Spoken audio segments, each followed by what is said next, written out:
हमारे इस चैनल मैथिली गंगा को लाल बटन दबाकर सब्सक्राइब करें व घंटी के निशान का बटन दबाएं ताकि सभी नए वीडियो आप तक तुरंत पहुंचे बिल्कुल मुफ्त।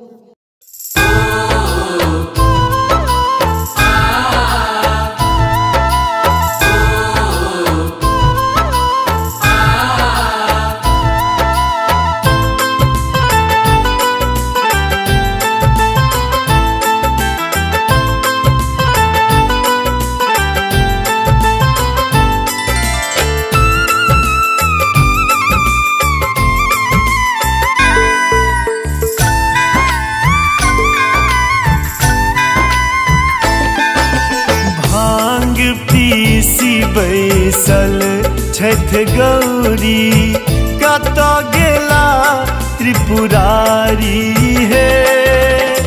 कार्तिक गणपति बात ने बूझत ककरा कहती बुझाई है।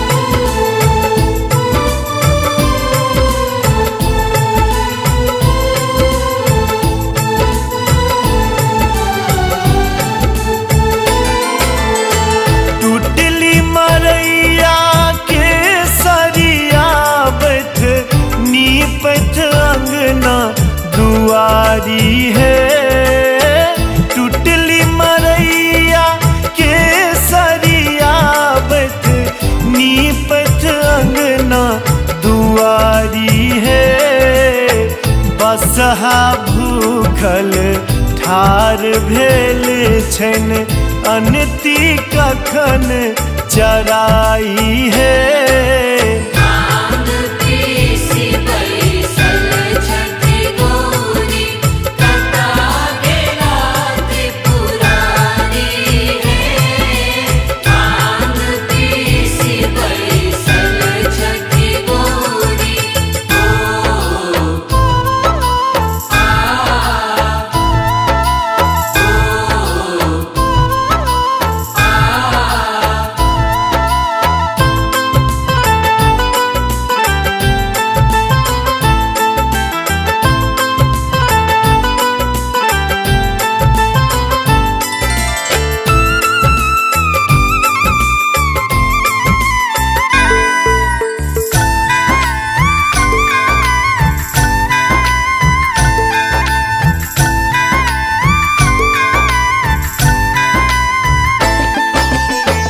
शिव बौराहबा बनल मसानी करथिन ककरो पुछारी है। शिव बौराहबा बनल मसानी करथिन ककरो पुछारी है।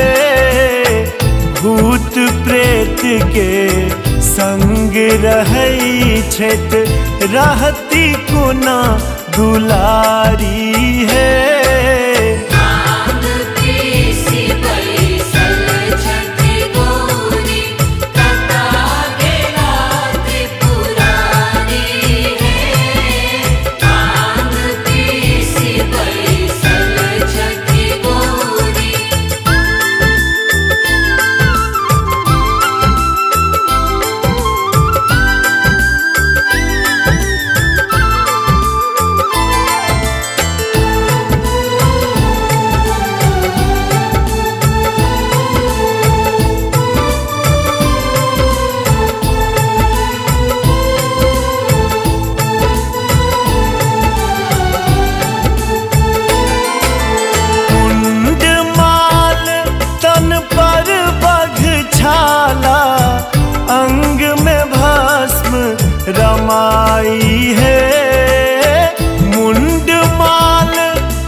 रमाई है।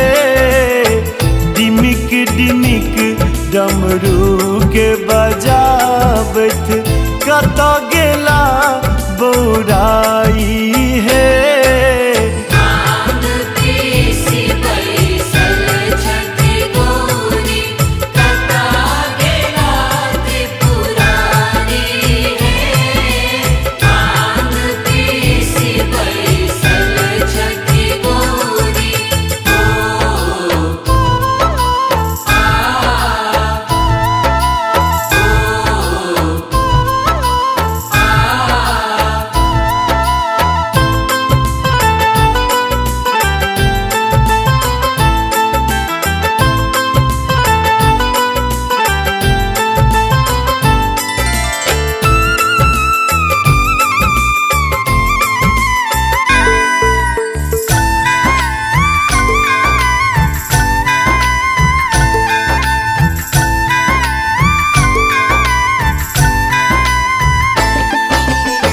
जुनी बेकल हो गिरजा सुकुमारी, आहाँ थिको शिव के दुलारी है।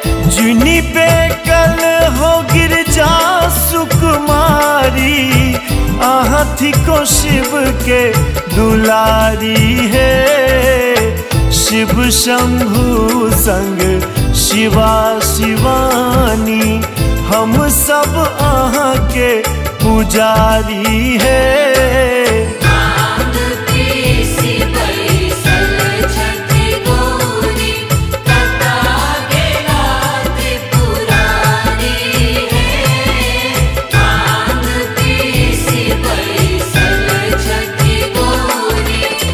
कार्तिक गणपति बात ने बूझत, ककरा कहती बुझाई है।